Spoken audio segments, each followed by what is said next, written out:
There are two types of writers. There are plotters and there are pantsers.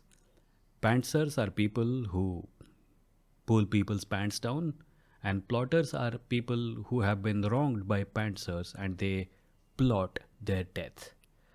I'm kidding, of course, and that's kind of the point because when I started this video, I was going to say something else which should tell you everything you need to know about my writing style. I am a pantser, and I make it sound like a confession, but my point is when people ask me for writing advice, they're usually looking for the kind of advice that a plotter can provide you, like plan your novel, outline it, think about characters, build your world. And in most cases, I have done all that, by the way. It works, obviously. These are sound tactics. But the problem with me is that even though that all works for me, what works even better for me is a much simpler process. So, a plotter will tell you that the step by step thing is write your synopsis, write your outline, then begin your novel, write your chapters, do not deviate from your outline, or deviate as little as possible so that you remain within the bounds of where the story can go. And while you're writing it, take care of these things and those things and these things and those things. My process is step 1, open the laptop. Step 2, open the word processor. Step 3, start typing. That's it. I am a pantser, and for a long time I used to struggle with accepting this because I saw all the people out there who are giving writing advice talking about, there is a right way to write and there is a proper way to do it, and you should plan things out and workshop things.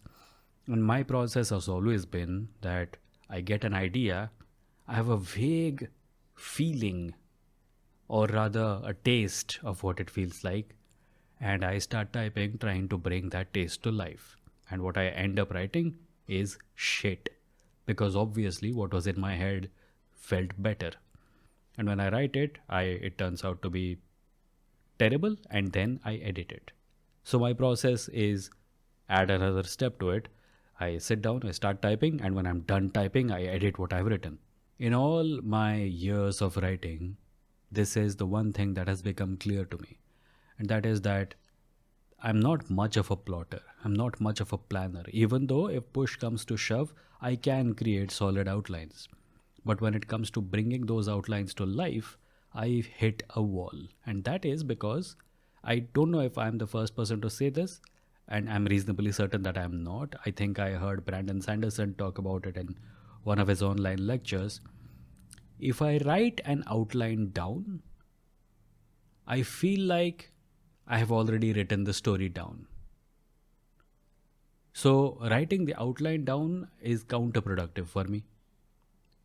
Because when I write a story, what I'm doing is that I'm experiencing the joy of expressing those ideas for the first time. And that is more than half the drive that takes me through the story. I know that there are people who outline with various degrees of intensity. Some people write an outline like it's one page and there are 7 bullet points. Some people write entire pages for every single point of the outline. They write a blow by blow account of what is going to happen in each chapter. I cannot for the life of me imagine being able to do that, because that is not how my brain works. And this shows up in other aspects of my life also. This video, for example, no script. I turn on the web camera, I sit down and I talk. When I'm done talking, I look at what I've said, I remove parts of it, I remove the pauses. If I've coughed, I've removed that part. Maybe I do a little bit of editing, maybe I add my name to the beginning of it, and then I put it up. I'm a pantser. I drive by the seat of my pants, which is where the phrase comes from, by the way. No plan, no script. Pure joy of creation on the spot. And it works for me, which is not to say that it will work for everyone. Maybe it won't. I just wanted to put this on the record because I get requests for writing advice from a lot of people. And I kind of sort of do know what to tell them, but it feels like I'm giving them something that I've Googled up because it's not coming from within me. For example, if you asked me about how to create a memorable character, I could tell you how to do it because I've read books about it and I have written stories with characters which are memorable to a certain degree. I don't want to brag, but when it comes to telling people how to do it, if I told people how I do it, it will make no sense. The reason my character ends up being memorable is because I love that character. And I express my love of that character while I'm writing that character into existence in the form of a story that I am making up as I go along.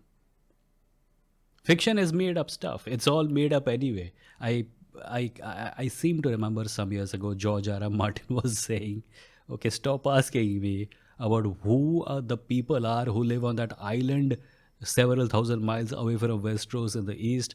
I wasn't really thinking that much when I made the map. You guys have become detectives and gone deep into it. I don't take it as seriously as you do."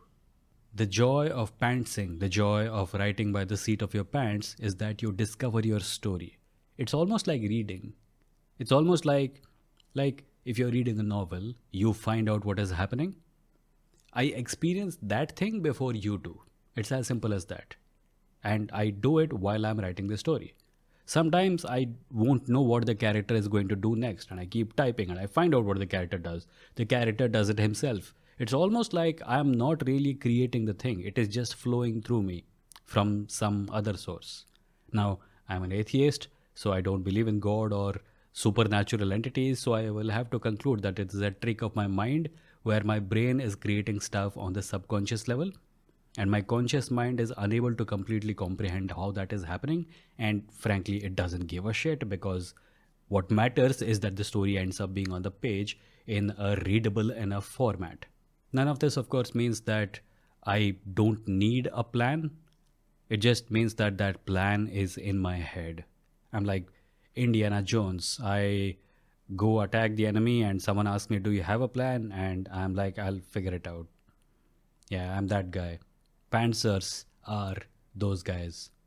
The problem with pantsing is that sometimes while I'm writing, I will run into a problem and I won't be able to tell what the problem is. For someone who has a written down outline, they can look at the outline and says, "Okay, I understand what problem this is because I deviated from my plan. I had a plan and I didn't go according to it. Therefore, this problem has arisen. All I need to do is get back on the road."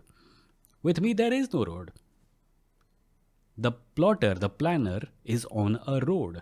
They have a map, they know where they are going. I am running blind in a forest. So when I hit a wall, I don't know what to do because I can't see anything anyway. And I have to fumble around and find my way around the wall, which sometimes ends up making the story very interesting. But that's the final product. In the process of writing, when I hit a wall, it leads to weeks of confusion. It almost leads to, hey, maybe I should have a map, maybe I do need a plan. And when a project that has been pantsed into existence is forced into a plot halfway after the writing began, things kind of get weird. Things get so weird that the final product looks like it was written by two people. Now, none of this is writing advice. I'm not giving anyone the advice that you should be a plotter or a pantser. I'm simply confessing that I'm a pantser and that the greatest pieces of writing I did in my life was after I accepted that I'm a pantser. After I accepted that I'm not someone trained in a dojo, that I do my best work when I'm fighting freestyle. So that is what this was about. I don't know why I made it. It's 9:15 p.m. I almost never record video at this time, but I am. See you next time.